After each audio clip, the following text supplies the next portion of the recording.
이사야 41장의 말씀에 보면 주 하나님께서 우상들과 소송을 하는 내용이 나옵니다.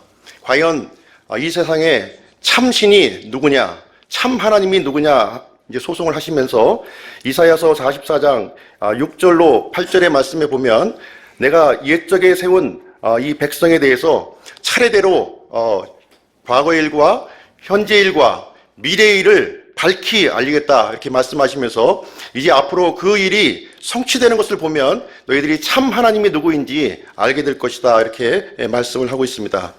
오늘은 근대 이스라엘 역사에 대해서 제가 준비를 했고요. 부제로는 불타는 떨기나무라고 이렇게 제가 정했습니다. 좀 지루할 수도 있고 역사의 연대가 나오고 성경 구절을 이제 찾아보게 될 터인데 좀 굉장히 졸리운 시간인데 조시더라도 잠깐 이렇게 들으시면 좋겠습니다. 하나님께서는 성경에 하나님과 관련된 특별한 두 백성을 이렇게 선정하십니다. 구약 시대에는 이스라엘 백성을 하나님께서 선정하셨고요. 신약 시대에 와서는 주 예수님께서 교회를 이렇게 선정하셨습니다.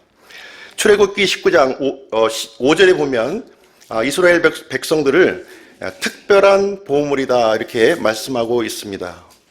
그리고 교회에 대해서는 베드로전서 2장 9절 말씀에 특별한 백성이다 이렇게 설명을 하고 있습니다.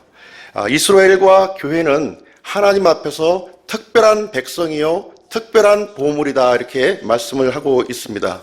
이스라엘 백성은 여타 다른 민족과 달리 주 하나님을 섬기는 백성이었습니다. 그리고 이 교회는 여타 다른 그런 모임과는 달리 주 예수님을 섬기는 그러한 모임이었습니다. 구약시대에는 그 유대인과 이방인 두 그룹으로 이렇게 나누어졌고요. 하나님께서 유대인들에게는 이 땅의 복을 약속을 해 주셨습니다. 신약시대에 와서는 특별한 백성, 예수님의 교회를 세우셨고 이 백성들에게는 하나님께서 하늘의 복을 이렇게 약속을 해 주셨습니다. 여기에 보시면 특별한이라고 하는 단어가 나오는데요. 영어로 스페셜이라는 단어를 사용하지 아니하고 peculiar라고 하는 단어를 사용한 것을 볼 수가 있습니다. 물론 하나님의 교회와 이스라엘 백성은 특별한 존재이긴 하지만 그 내용을 포함하기 앞서서 peculiar라고 하는 단어를 사용하였는데요. 이것은 좀 남다른, 기이한, 좀 색다른 그런 존재다 하는 의미입니다. 생활 방식이 틀리고 그들이 살아가는 목적이 틀린 약간 좀 특이한 존재로 사람들에게 비춰진다 하는 것을 말씀해 주고 있습니다. 그래서 하나님을 믿는 사람들은 이 세상의 사람들의 그 삶의 방식을 따르지 아니하고 특별한 방식, 믿음의 삶을 살아가고 있다 하는 것을 말씀하고 있습니다. 히브리서 11장 8절로 10절 말씀 한번 찾아보겠습니다.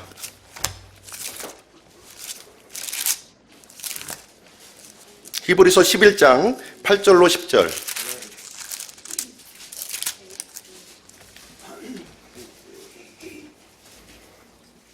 제가 읽어드리겠습니다. 믿음으로 아브라함은 부르심을 받아 훗날 상속재산으로 받게 될 곳으로 나가면서 순종하였고 자기가 어디로 가는지 알지 못한 채 나갔으며 믿음으로 그는 낯선 나라에 머무는 것 같이 약속의 땅에 머물렀고 자기와 함께 동일한 약속의 상속자가 된 이삭과 야곱과 함께 장막들에 거하였으니 이는 그가 그 기초들이 있는 한 도시를 바랐기 때문이라. 그것의 건축자와 만드신 분은 하나님이시니라. 이렇게 기록이 되어 있습니다. 여기에 보니까 이스라엘의 조상이며 우리 믿는 그리스도인의 믿음의 조상인 이 아브라함이 이 땅의 삶을 살아갈 때에 나그네와 순례자의 삶을 살았다 이렇게 기록을 하고 있습니다. 반면에 믿지 않는 그 사람들은 이방인들은 도망자와 방랑자의 삶을 살게 됩니다. 이 도망자 외화 드라마에도 한번 등장했죠. 끊임없이 도망치는 하나님으로부터 도망치는 그러한 그 존재로 소개를 하고 있고 방랑자 아무 목적도 없이 부초와 같이 이렇게 떠돌아다니는 그 모습을 이방인들의 모습으로 그리고 있지만 우리 믿는 사람들은 나그네와 순례자의 삶을 살아야 될 것을 말씀해 주셨고 아브라함은 그런 삶을 살았다고 기록하고 있습니다. 오늘 이 시간에는 이스라엘에 대해서, 특별히 이스라엘에 대해서 함께 살펴보시도록 하겠습니다. 하나님께서 이스라엘을 향해서 어떤 약속을 하셨고 어떤 길을 성취해 나가고 계셨는가, 그 내용들을 근대 이스라엘 역사에 대해서 한번 살펴보도록 중점적으로 살펴보겠습니다. 창세기 12장 2절 3절에 보면 하나님께서 아브라함에게 약속하시는 내용이 나옵니다. 어떤 내용이냐면 아브라함에게 큰 민족을 주시겠다 이렇게 약속을 하셨고요. 너를 축복하는 자들에게 복을 주고 너를 저주하는 자에게 저주를 내리겠다고 이런 말씀을 해주셨습니다. 그리고 출애굽기 3장 2절에 가보면 이제 이스라엘이라고 하는 거대한 민족이 이제 형성되었고 이집트 종살이를 하고 있는 그런 상황에 놓여져 있었습니다. 그때 하나님께서는 시내산에서 모세라고 하는 그 지도자를 부르시는 장면이 거기에 나옵니다. 하나님께서 어떠한 모습으로 나타나셨냐 하면 불타는 떨기나무에 불꽃 가운데에서 나타나셨다 이렇게 기록을 하고 있습니다. 이 불타는 떨기나무는 바로 이스라엘 백성을 예표하고 있는 말씀이 되겠습니다. 이 고통 중에 압제 중에 있는 이 백성이지만 하나님께서 함께 하심으로 말미암아 소멸되지 않는 민족이 된 이스라엘을 예표하고 있는 말씀이 되겠습니다. 이스라엘 백성들은 환란이라고 하는 단어와 떼어놓을 수가 없어요. 환란부터 시작이 되었고요. 환란을 또 통과했고 마지막에는 가장 큰 환란을 통과할 것으로 이렇게 이 준비가 되어 있는 민족이라고 할 수가 있습니다. 이스라엘 백성에게 주어진 이 환란은 참으로 너무나 혹독한 환란이에요. 진짜 너무나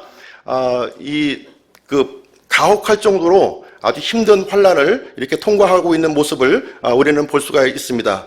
그렇지만 환란 중에 함께 하시는 하나님, 또 환란 중에 위로하시는 하나님, 또 환란 중에 소망을 주시는 하나님, 또 환란 중에 약속을 성취하시는 하나님이심을 이스라엘 백성을 통해서 온 인류 사람들에게 차근차근히 보여주고 있는 내용을 우리는 살펴볼 수가 있습니다.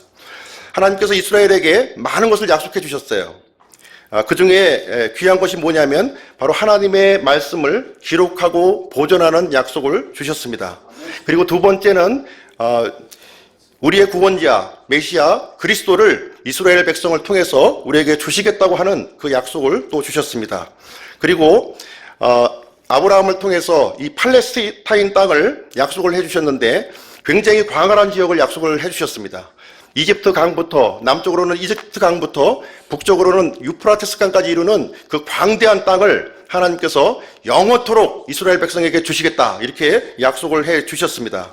뿐만 아니라 이스라엘 백성들을 여타 다른 민족과 달리 많은 환란을 받겠지만 우두머리 민족, 으뜸 민족이 될 것으로 이렇게 약속을 해 주셨습니다.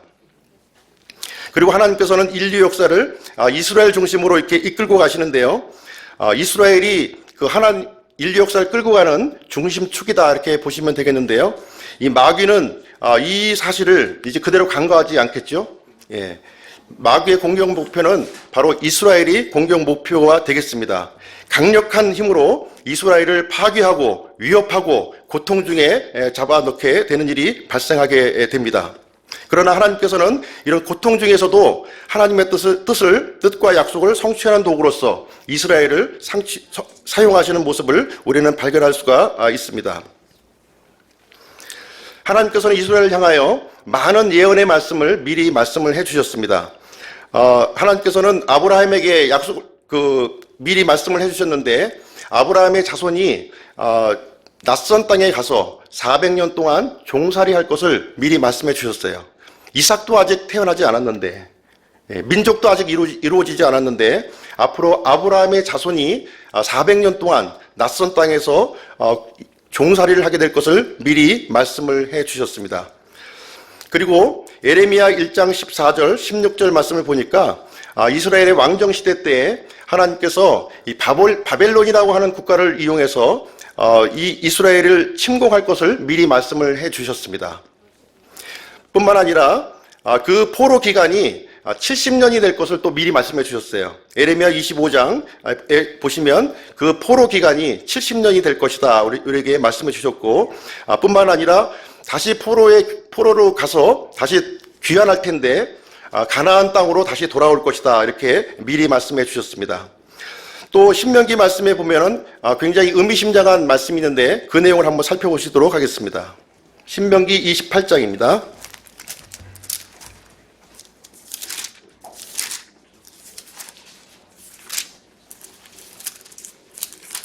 신명기 28장 49절로 52절 말씀입니다.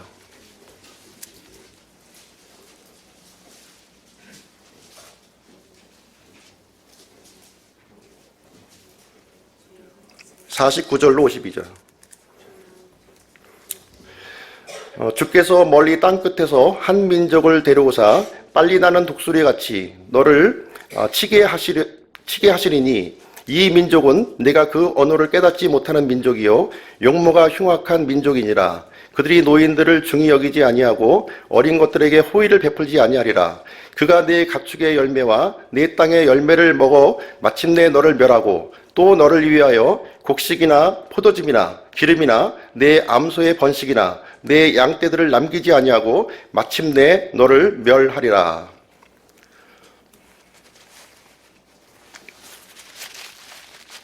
52절 그가 내 모든 성문에서 너를 에워싸고 마침내 내가 신뢰한 너의 높고 견고한 성벽을 내 온 땅에서 헐며 주 내 하나님께서 내게 주신 내 온 땅의 내 모든 성문에서 너를 에워싸리니 이렇게 기록을 하고 있습니다. 여기에 로마 제국이라는 표현은 나와 있지 않지만 로마 제국의 중요한 심볼이 이제 독수리인 것을 우리는 알 수가 있습니다. 장차 지금부터 3,500년 전에 기록한 모세의 기록에서 이스라엘 백성들이 앞으로 당할 그 환난에 대해서 미리 앞서서 기록하시는 이 글을 우리는 신명기를 통해서 읽어볼 수가 있습니다. 뿐만 아니라 예수님께서도 이스라엘에 대한 예언의 말씀을 많이 해주셨어요. 이 성전이 돌 위에 돌 하나 남기지 않고 다 파괴될 것을 이렇게 말씀해 주셨고, 누가복음 21장 24절에 보면 이방인의 때가 차기까지 이스라엘 땅이 짓밟힘을 당할 것이라고 이렇게 기록을 해 주셨습니다. 이스라엘이 굉장히 작은 나라죠. 인구도 적고 굉장히 좁은 영토의 국가이지만 이 이스라엘이 세계 역사에 있어서 가장 이 중심축 역할을 하게 될 것을 하나님께서는 말씀해 주셨습니다. 스가랴 12장 3절 말씀 한번 보시겠습니다.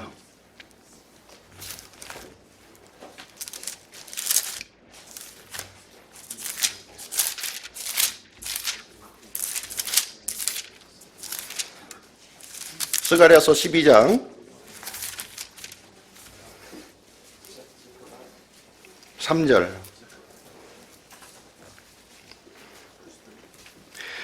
그 날에 내가 예루살렘으로 하여금 모든 백성들에게 무거운 돌이 되게 하리니 비록 땅의 모든 백성들이 그것을 치려고 함께 모일지라도 그 돌로 짐을 지는 모든 자는 산산조각 끊어지리라. 이렇게 말씀하시면서 하나님께서는 이스라엘을 모든 그 열방의 국가로부터 보호해 줄 것을 이렇게 말씀을 해 주셨습니다. 근데 이스라엘의 이 역사를 살펴보면 굉장히 참혹한 역사를 지금 지내왔음을 우리는 살펴볼 수가 있습니다. 예수님께서 예언하신 대로 AD 70년에는 로마의 그 타이투스 장군이 예루살렘을 침공해서 완전히 파멸시키는 일이 이제 발생하게 되었고요. 그때 죽은 사상자 수가 60만 명이 넘는 그 유대인들이 살상을 이제 당했습니다. 그 뒤로 유랑과 박해의 생활을 이제 유대인들은 살게 되었고요. AD 135년경에 또 유대인들이 마지막으로 민족운동을 또 이제 펼치게 됩니다. 로마의 하드리안 황제 때의 일인데요. 이때 이제 마지막 반란을 이제 하게 되는데 하드리안 황제는 굉장히 난폭하기로 소문나 있는 그런 로마 황제였어요. 그래서 이스라엘 전역을 완전히 멸망시키는 일이 그때 발생하게 됩니다. AD 70년에는 그래도 그 통치권은 잃었지만 땅과 민족은 여전히 남아 있었습니다. 그러나 AD 135년에는 땅과 민족도 완전히 상실되어서 이 가나안 땅에는 유대인들이 더 이상 발붙이지 못하는 그러한 땅으로 변모가 되었습니다. 그리고 AD 135년부터 640년까지는 우리 세속 역사에서 로마의 지배 시기로 이렇게 명명하고 있습니다. 이때 이 가나안 땅의 이름을 시리아 팔레스티나로 이렇게 명명을 해서 지금까지 국기적인 명칭이 팔레스타인 땅으로 이렇게 불러지게 되었습니다. AD 640년부터 1090년까지 이때는 이제 초기 아랍 시대가 되겠는데요. 이때는 이슬람의 이 세력이 유럽을 아주 휩쓸고 있는 그러한 때가 되겠습니다. 이때 지금 현재 성전이 회파되어 있는 그 자리에 황금돔 사원을 이때 세워졌습니다. AD 1090년부터 1291년까지 이때는 이제 라틴 시대가 되겠는데요. 로마 교황청에서 예루살렘 성지를 이제 탈환하겠다고 해서 십자군 전쟁을 이제 일으킵니다. 1차에서부터 8차까지 이렇게 원정 이 전쟁을 일으키게 되는데, 이때 가장 큰 피해를 본 사람이 누구냐면 유대인들입니다. 이때 유대인들이 30만 명이 학살을 이제 당하게 되는 일이 발생하게 됩니다. 그리고 AD 1250년부터 1517년까지 이때 이제 맘루크 시대라고 하는데요. 이때는 그 47명의 통치자가 바뀌면서 이 팔레스타인 땅을 점령하고 다스리게 됩니다. 마치 이 팔레스타인 땅은 누더기 조각이 돼버렸어요. 마치 한 여인이 윤관을 당한 것처럼 완전히 그 산산조각으로 누더기 갈라진 그러한 모습으로 변화가 되었고요. 그 가운데서 이 유대인들은 참혹한 그 피해와 그 죽임을 이렇게 당하게 되었습니다. 뿐만 아니라 1350년에는 어떠한 일이 일어났냐면, 유럽 전체를 휩쓰는 흑사병이라고 하는 이 페스트가 이렇게 돌게 되었습니다. 유럽 인구의 3분의 1이 여기서 말살을 당했는데요. 이때에도 가장 피해를 본 그 사람이 누구냐면 유대인들이었어요. 우물에 독을 탔다고 하는 그런 그 거짓 누명을 써서 약 100만 명 이상, 공식적으로 100만 명 이상이 학살을 당하는 일이 발생하게 되었습니다. AD 1517년에서 1917년까지, 이때는 이제 오스만 터키 시대라고 이렇게 부르고 있는데요. 이때는 이슬람 문화가 더욱더 강력하게 자리 잡는 그런 시기가 되겠습니다. 이 팔레스타인 땅에 이 알라신을 섬기는 그런 사람들의 문화와 종교로 이제 점령하고 있는 그런 시대가 되겠습니다. 1800년대 후반에 와서 이제 아주 미약한 그 유대인들의 민족 운동이 시작이 됩니다. 어떤 운동이냐면 바로 이제 국제 시온주의 운동이라고 하는 것인데요. 굉장히 미약합니다. 굉장히 미약하게 이루어지는데, 근데 이 운동에 참여한 사람들이 이 아주 미약한 운동이긴 하지만 믿음의 사람들이 참여했다는 점에서 굉장히 중요한 의미를 갖고 있고요. 이 운동으로 인해서 가장 큰 원동력이 나중에 생기는 것을 우리는 살펴볼 수가 있습니다.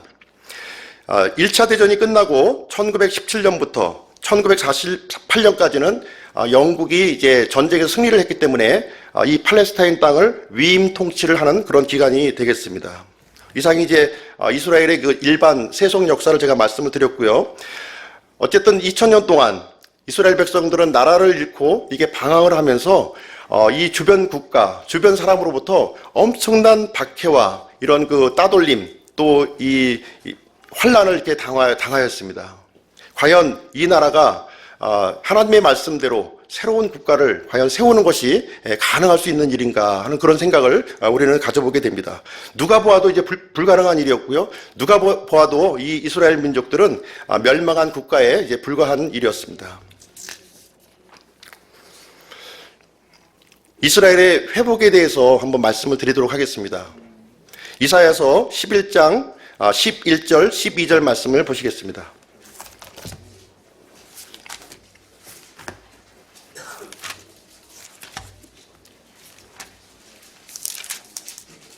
이사야서 11장 11절, 12절.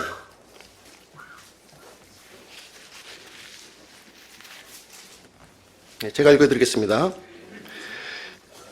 그 날에 주께서 다시 자신의 손을 두 번째 세우사 자신의 백성 중에 남은 자들 곧 남게 된 자들을 되찾되 아스리아와 이집트와 바드로스와 구스와 엘람과 시날과 하맛과 바다의 섬들로부터 되찾으실 것이요 또 그분께서 민족들을 위하여 길을 세우시고 이스라엘의 쫓긴 자들을 모으시며 땅의 사방에서부터 유다에 흩어진 자들을 함께 모으시리라. 여기에 보니까 하나님께서 자신의 손을 두 번째 세우시는 장면이 나옵니다. 첫 번째 하나님께서 손을 세우실 때는 바벨론의 그 포로 생활로부터 돌아오는 일이 이제 첫 번째 손을 들으셨고요. 이제 두 번째 손을 들으는 일을 하나님께서 친히 이렇게 진행하시겠다고 약속의 말씀으로 우리에게 주셨습니다. 하나님께서는 이스라엘 민족이 다시 회복할 것을 강력한 의지를 가지고 이렇게 성경 기록에 미리 앞서서 기록을 해 놓으셨습니다. 한 말씀 더 찾아보겠습니다. 이사야서 66장 8절.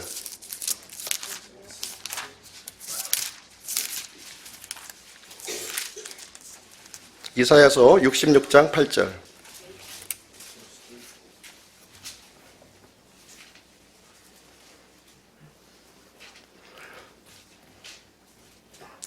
누가 그러한 일을 들었느냐? 누가 이러한 일을 보았느냐? 땅이 하루 만에 만들어져서 열매를 내겠느냐? 혹은 한 민족이 순식간에 태어나겠느냐? 시온은 진통하자마자 자기 자녀들을 낳았도다. 이렇게 기록이 되어 있습니다. 하나님께서 이스라엘에 대한 회복을 말씀하시면서 한 민족을 하루 만에도 이렇게 탄생하실 수 있으시다고 이렇게 말씀하고 있습니다. 우리 사랑침례교회가 이제 교회 건축을 또 앞두고 목사님께서 어려운 말씀을 해주셨는데, 하나님께서 원하시면 한 민족도 하루에 태어나게 하실 수가 있고요. 건물도 하나 이렇게 세우는 거는 굉장히 하나님께는 쉬운 일입니다. 문제는 이 일에 대해서 믿음을 갖고 반응하는 사람이 있느냐 없느냐, 그것이 중요한 것이지 하나님께는 불가능한 일이 없고 어려운 일이 없습니다. 2000년간 나라 없이 방황하던 민족에게 회복이 이루어진다고 하는 것은, 국가가 세워진다고 하는 것은 하나님이 존재하신다는 가장 강력한 증거가 될 것입니다. 그런데 눈앞에 있는 상황은 굉장히 절망적이죠. 이스라엘이 다시 국가를 세운다고 하는 것은 누가 보아도 불가능한 일입니다. 당시의 유럽 그 전반에는 반유대주의 정서가 강하게 뿌리박고 있었어요.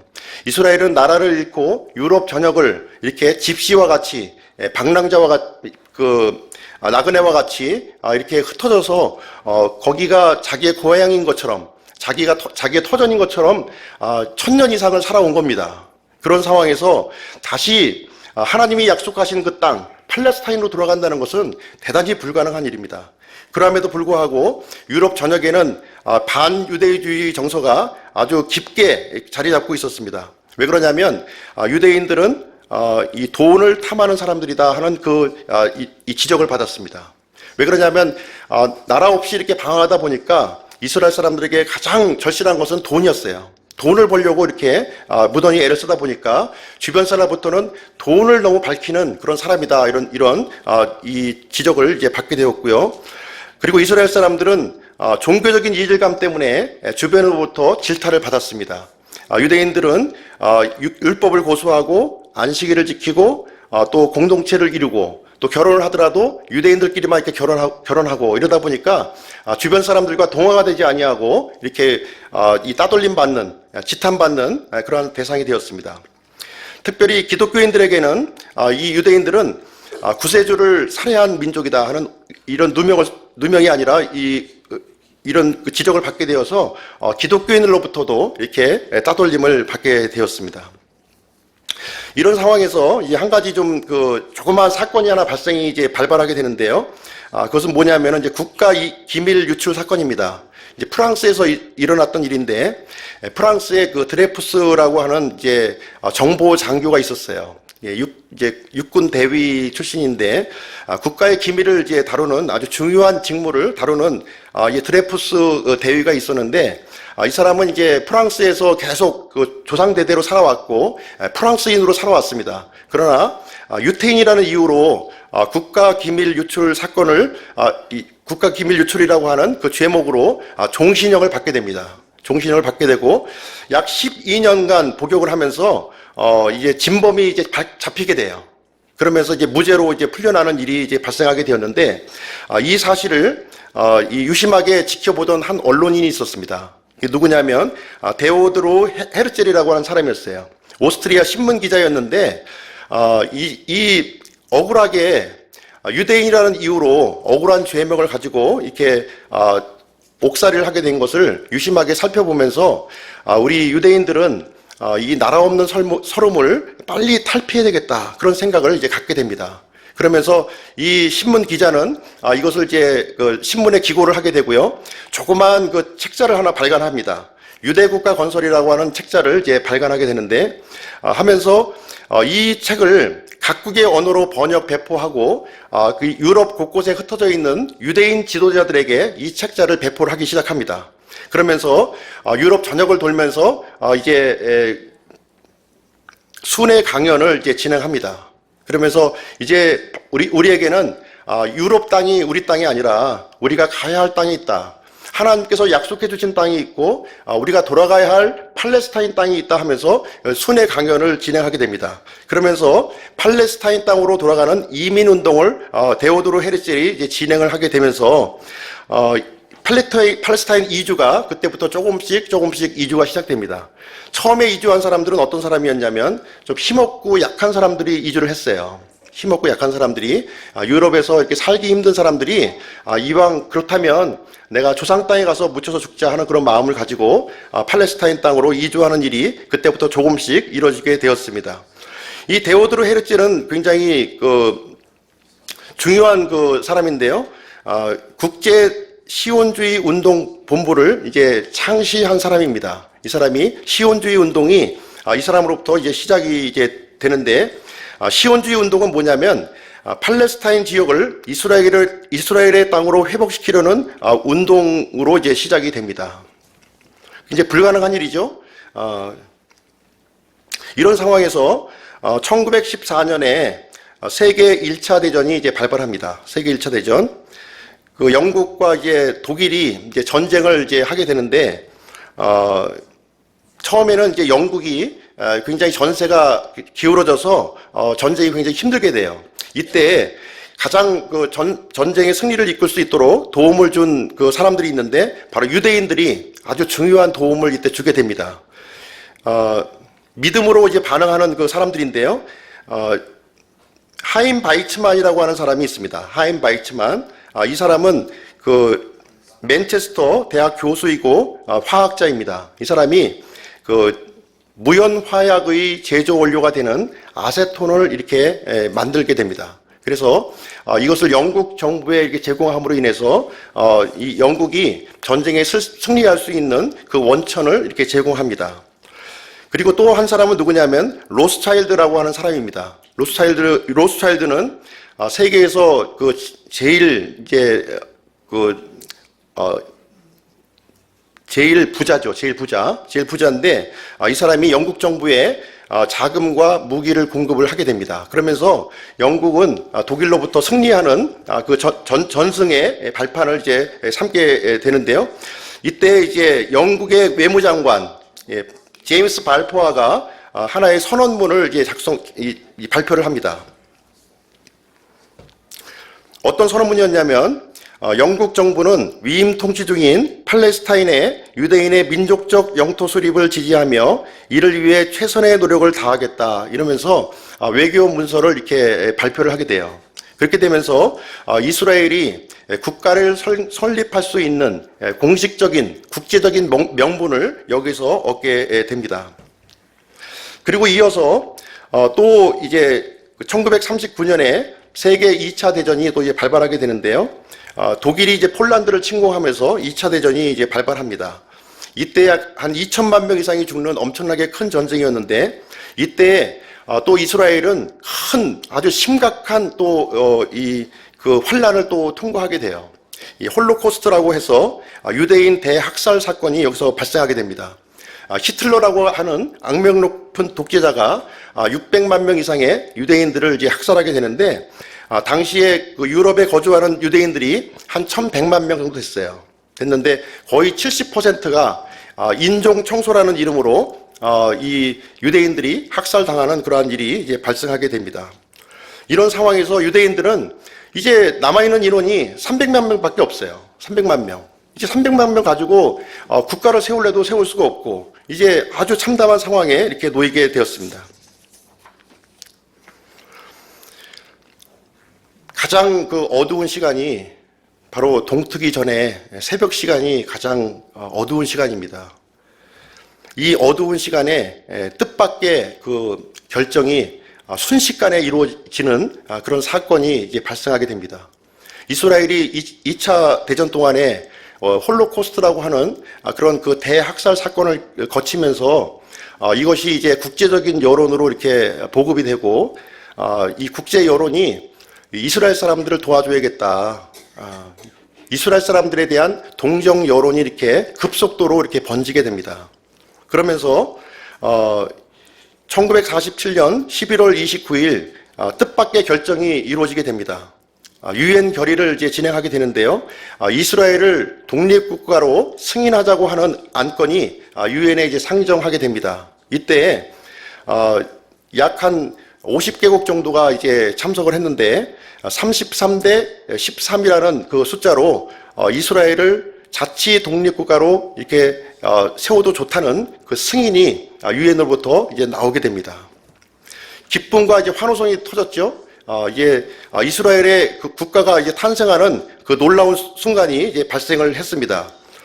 이때 그 초대 그 수상이 이제 벤구리온 수상이 되겠습니다. 이 수상이 시편 126편의 말씀을 감격스러워 하시면서 그 이 기쁨을 억제하지 못하고 시편 126편을 이제 낭송하는 부분을 우리가 살펴볼 수가 있는데요. 다 같이 그 시편 126편을 살펴보도록 하겠습니다.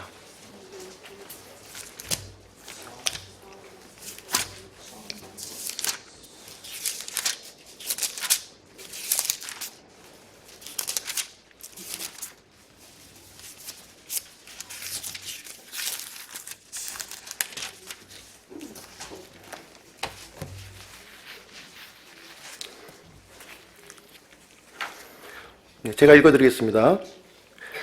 주께서 시온에 포로된 것을 되돌리실 때 우리가 꿈꾸는 자들 같았도다. 그때 우리 입에는 웃음이 가득하고 우리의 혀에는 노래가 가득하였도다. 그때 이교도들 가운데 거하는 자들이 이르기를 주께서 그들을 위하여 큰 일을 행하셨다 하였도다. 주께서 우리를 위하여 큰 일을 행하셨으니 그것으로 인해 우리가 즐겁도다. 오 주여, 남쪽에 있는 시내들을 되돌리시듯 우리의 포로된 것을 되돌리소서. 눈물을 흘리며 씨를 뿌리는 자들은 기쁨으로 거두리로다. 귀중한 씨를 가지고 나아가 우는 자는 반드시 기뻐하며 자기의 곡식단들을 가지고 돌아오리로다. 하나님은 잊어버리지 않으셨어요. 하나님이 이스라엘이 이렇게 극심한 1차 대전, 2차 대전을 통과하는 아주 암울한 그런 상황에서도 하나님께서는 자신의 약속하신 말씀을 절대로 잊지 아니하시고 1947년 11월 29일 유엔 전체가 결의하는 그러한 일이 발생되면서 자치 독립국가로 탄생하는 일이 이제 현실적으로 발생을 하였습니다. 근데 문제는 이제 그 지역에 2000년 동안 살고 있는 사람들이 이제 문제가 된 거예요. 국가를 세우는 건 좋지만 2000년 동안 자기 땅인 줄 알고 이 팔레스타인 땅에 살고 있는 사람들이 이제 문제가 되었습니다. 아주 강력한 이제 저항을 이제 받을 수밖에 없었던 것이죠. 그래서 이제 이스라엘의 그 독립에 대한 기쁨은 잠시뿐이고 중동 제1차 전쟁, 중동 제2차 전쟁, 중동 3차 전쟁, 중동 4차 전쟁을 이렇게 거칩니다. 그렇게 하면서 이스라엘은 이 전쟁을 통해서 엄청난 또 이 환란을 통과하는 일이 또 발생하게 됩니다.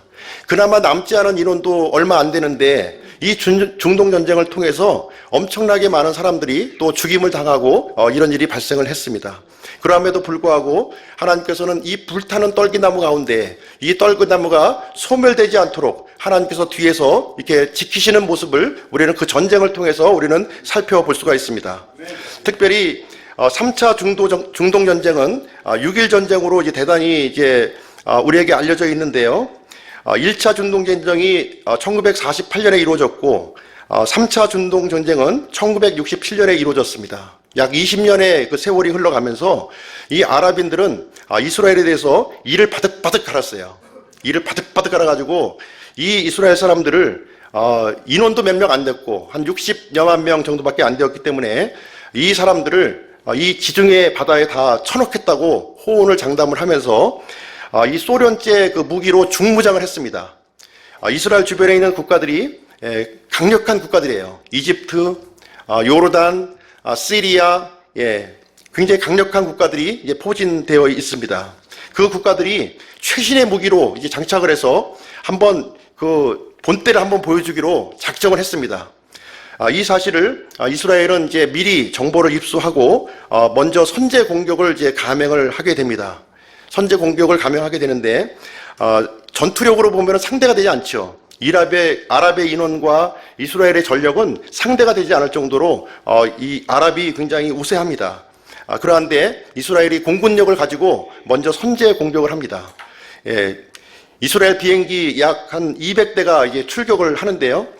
지중해 바다를 통해서 이집트 이제 비행장을 이제 공격을 합니다. 그때 레이더망에 이제 200대가 출동하면 금방 걸리기 때문에 이 바다 수면과 거의 일치한 그 저공 비행으로 이스라엘을 침투해서 이집트에 침투를 해서 이집트 그 비행기들을 완전히 괴멸시키는 일을 이제 진행합니다. 바로 이집트 비행기 한 300여 대를 완전히 괴멸시키고요. 이어서 시리아, 레바논 그쪽 지역에 있는 것도 다 폭격을 해서 이 아랍권의 그 공군력을 완전히 박살시키게 됩니다. 그렇게 하면서 이 승기를 이제 부여잡고 이 6일 만에 이 6일도 굉장히 중요한 의미를 갖고 있죠. 7일도 아니고 6일 동안에 하나님께서 6일 동안 그 만물을 창조하셨는데 6일 동안 끝냈습니다. 7일이 곤란한 거죠. 7일은 그 안식일이기 때문에 그 안식일을 또 지켜야 되기 때문에 6일 만에 끝나야 되는데 6일 만에 그 아랍의 모든 전력을 완전히 초토화시키는 그러한 일이 진행된 일을 우리는 역사 기록을 통해서 우리는 생생한 그 팩트로 우리는 바라보고 지금 살고 있습니다. 이때 예루살렘 구시가지를 이렇게 탈환했고요. 그리고 시나이 반도 전체를 탈환했고, 그리고 가자 지구, 지금 팔레스타인 거주하고 있는 팔레스타인 지구를 차지했고, 또 북쪽으로는 그 시리아 지역인 골란 고원을 이제 탈취했고, 요르단 서안 지역까지 점령을 이제 완료를 했습니다. 이 모든 일들이 6일 동안에 다 이루어졌습니다. 그리고 4차 중동 전쟁이 또 이루어지는데요. 약 한 6년 뒤에 이루어집니다. 이렇게 되다 보니까 이 아랍은 도저히 이제 참을 수가 없는 거예요. 도대체 이 조그만 이 나라를 자존심도 상하고 굉장히 좀 완전히 어떻게 하면 요거를 좀 박살낼까 또 고민을 또 하게 됩니다. 항상 아랍 지역에서 공격을 할 때에는 어떤 날 공격하냐면 안식일 날 공격해요. 이스라엘은 안식일을 지켜야 되기 때문에 항상 안식일 날 공격을 합니다. 이번에는 어떤 날을 정했냐면 욤 키푸르라는 날을 정했습니다. 욤 키푸르는 아시겠지만 대속죄일로서 7월 1일입니다. 종교력으로 이스라엘이 가장 그 성대하게 치르는 그 명절이 되겠는데 그 날에 이 아랍이 이집트와 시리아 군이 선제 기습 공격을 감행합니다. 이때 개전 48시간 만에 이스라엘 17개 여단이 전멸합니다.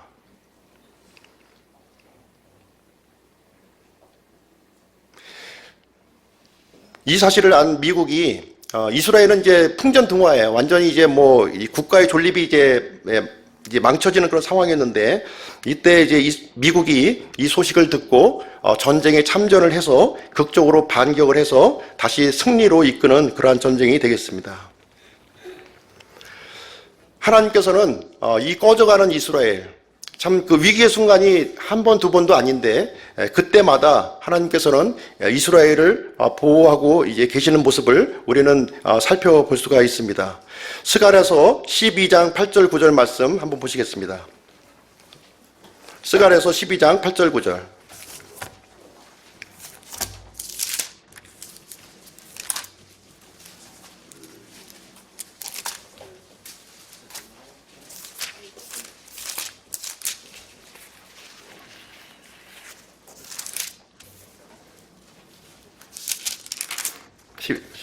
팔절 9절.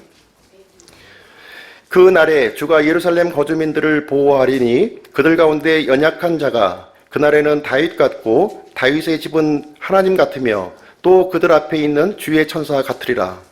또 그날에 내가 예루살렘을 치러 오는 모든 민족들을 멸하려 하리라.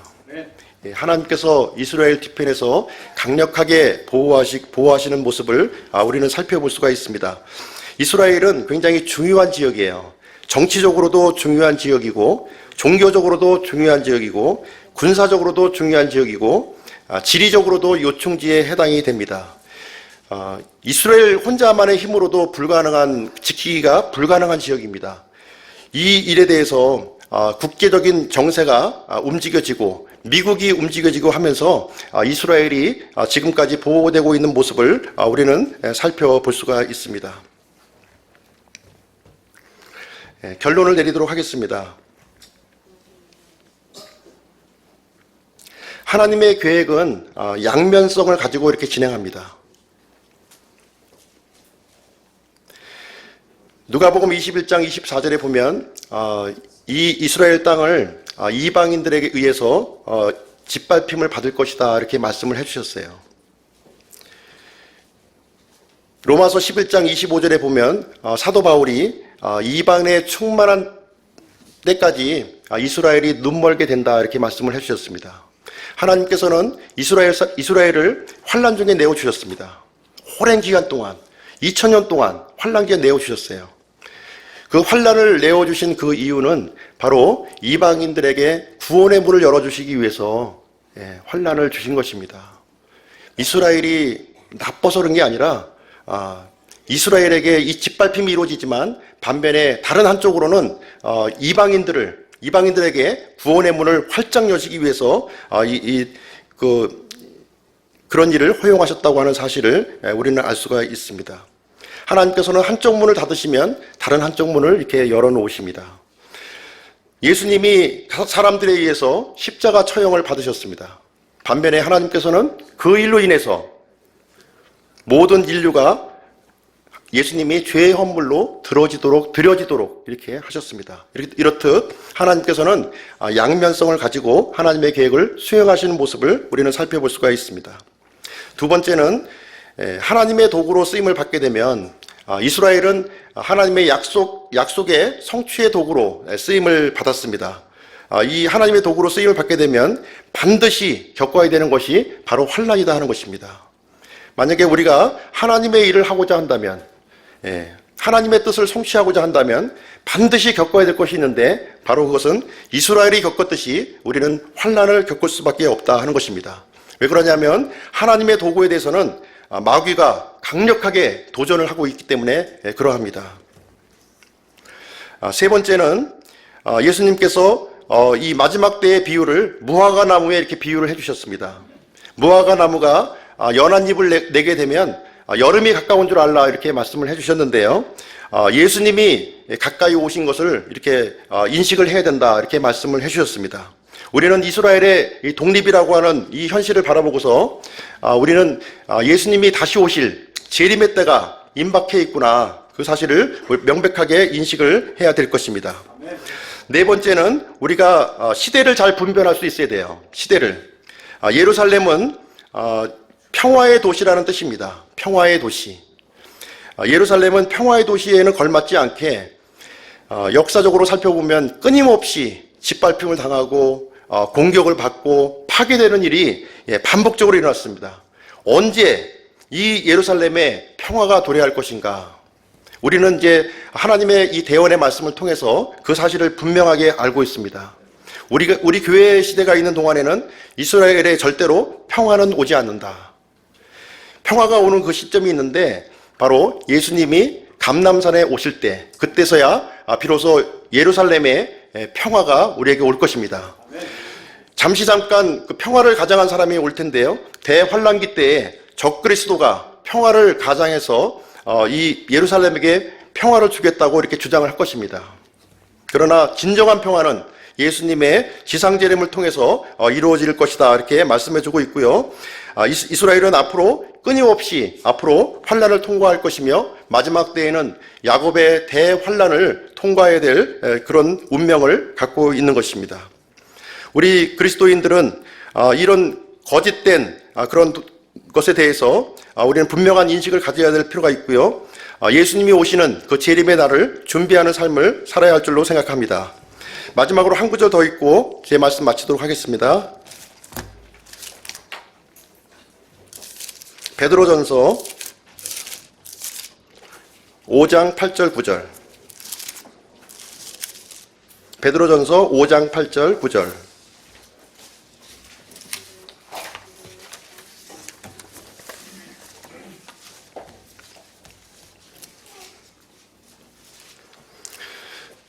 정신을 차리라, 깨어 있으라.